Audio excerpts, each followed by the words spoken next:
Eco club छात्रों में पर्यावरण चेतना को बढ़ावा देने हेतु एक महत्वपूर्ण पहल है। इन क्लबों का नाम अब मिशन लाइफ हेतु इको क्लब रखा गया है और इनकी गतिविधियां मिशन लाइफ के 7 प्रमुख विषयों के अनुसार की गई हैं, जिनमें शामिल है स्वस्थ जीवन शैली अपनाएं, सतत खाद्य पदार्थों को अपनाएं, इलेक्ट्रॉनिक अपशिष्ट कम करें, ऊर्जा बचाएं, जल बचाएं, एकल उपयोग प्लास्टिक से बचें। यह एक महत्वपूर्ण कदम है जिससे हमारे बच्चों को पर्यावरण और जलवायु परिवर्तन के मुद्दों के प्रति संवेदनशील बनाया जा रहा है और उन्हें पर्यावरण हितैषी दृष्टिकोण और व्यवहार सिखाए जा रहे हैं। राष्ट्रीय शिक्षा नीति 2020 में विद्यालयों के पाठ्यक्रमों में पर्यावरण जागरूकता और स्थिरता को एकीकृत करने पर जोर दिया गया है। यह नीति पर्यावरण चेतना को प्रारंभिक उम्र से ही बच्चों में समाहित करने की आवश्यकता को पहचानती है। इसके लिए राष्ट्रीय पाठ्यचर्या रूपरेखा में पर्यावरण पर समर्पित अध्यायों को शामिल किया गया है। स्कूल शिक्षा और साक्षरता विभाग समग्र शिक्षा योजना के तहत देश भर के सरकारी विद्यालयों में इको क्लब स्थापित कर चुका है, जिससे छात्रों और व्यापक समुदाय के बीच प्रकृति से गहरा जुड़ाव बढ़ रहा है। राष्ट्रीय पाठ्यचर्या रूपरेखा, जो राष्ट्रीय शिक्षा नीति 2020 के अनुरूप है, भी विद्यालयों में पर्यावरण हितैषी गतिविधियों को अपनाने और अभ्यास करने पर जोर देती है।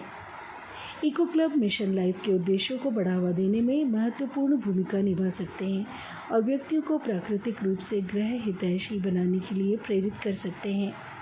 विद्यालय इन कौशलों को आत्मसात करने का सबसे अच्छा स्थान है। राष्ट्रीय शिक्षा नीति NEP 2020 विद्यालयी पाठ्यक्रम में पर्यावरणीय चेतना और स्थिरता के सिद्धांतों को एकीकरण की अत्यंत महत्वपूर्ण आवश्यकता को रेखांकित करती है।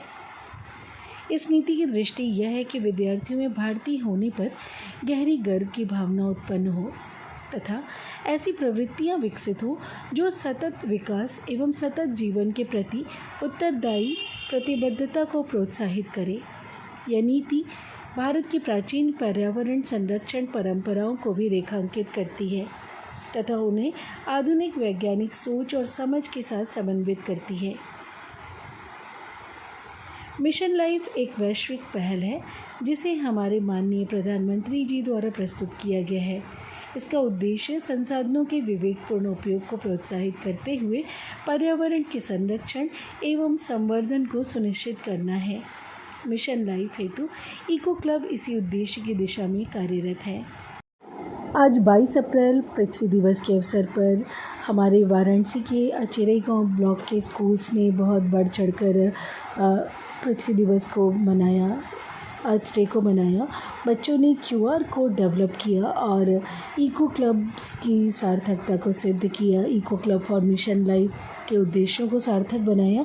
उन्होंने QR codes for flora develop किया और उसको न सिर्फ डेवलप किया बल्कि QR कोड को उन्होंने अच्छी तरह से जाना कि पेड़ों पर भी QR कोड लगाए जा सकते हैं। QR कोड होता क्या है, क्विक रिस्पांस कोड होता है और इसको बच्चों ने जाना, टीचर्स ने जाना, मेहनत की और उस पर्टिकुलर जिस भी प्लांट पे लगाया गया उसकी डिटेल्स हम उस QR कोड से स्कैन करके एट अ ग्लांस उसकी स्पीशीज़ के बारे में, वो कितने साल में फल देता है, कैसे पत्तियाँ उसकी क्या मेडिसिनल फ़ायदे हैं, क्या जो भी उससे रिलेटेड हमारी जितनी भी जानकारियाँ हैं वो एक QR कोड के ज़रिए तुरंत से खुल जाती हैं और बच्चों को ये देखकर बहुत ही मज़ा आया।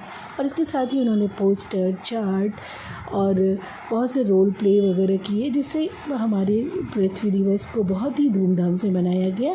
और इसकी सार्थकता इसी में है कि हम पृथ्वी माता को बचाएं, पेड़ ज़्यादा से ज़्यादा लगाएं और पेड़ों के महत्व को जानें। पृथ्वी को हरा भरा हमें क्यों रखना है, क्योंकि हमें इसे अपने भविष्य के लिए भी सुरक्षित रखना है, आगे के लिए।